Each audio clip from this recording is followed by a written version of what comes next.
So my history with bowel cancer starts when I was 22 years old. I was diagnosed with bowel cancer, and that was because I had a family history of Lynch Syndrome, which is a genetic condition that makes people more likely to get different types of cancer. And that's also why when I was 30 I was also diagnosed with uterine cancer and duodenal cancer. When it started I had some bleeding from my bottom and it just wouldn't stop. So in the morning I got my parents to call the GP, and they sent me to A&E, where it was found that there was a little polyp. So I had a colonoscopy which discovered I think 18 more polyps.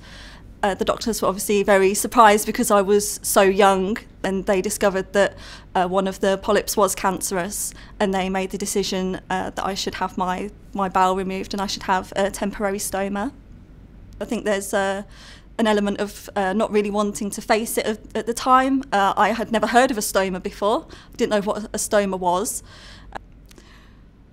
When I had my stoma, which I only had for 5 months before I had my reversal, so now I have my internal pouch. Yeah, happy to talk about it verbally, but equally very much into putting myself out there on social media, online with my writing as well. It's yeah, it just feels really normal and comfortable to me now.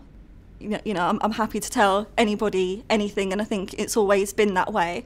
But when you're the patient, it is kind of up to you to start that conversation, which is very, very difficult. Not everybody is going to be perhaps receptive, or they may have their own feelings of embarrassment, like, oh, we don't talk about that. That's not something.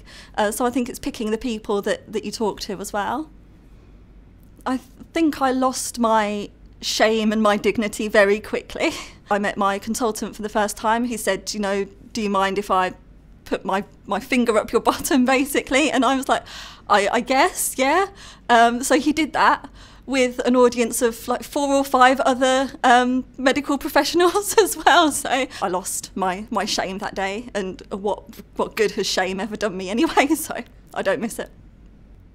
For me, my bowel cancer symptoms were really obvious and unavoidable. You know, I had this bleeding. It was really an emergency situation. So I was kind of forced to tell my parents about it then, and to talk about it. But I think that it's really important to normalise talking about these things, not just for ourselves, but for everybody, to set an example to the people around us by being open about our experiences, by listening to each other as well, and believe in each other. And it's very difficult, and it's not easily solvable.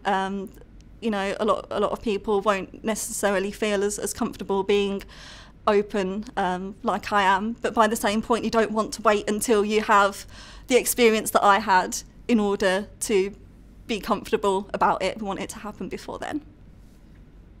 There is some embarrassment for me still. So I go to a public toilet in a pub or a cinema or something, and I do find it embarrassing that my pouch does make you know, quite a loud noise.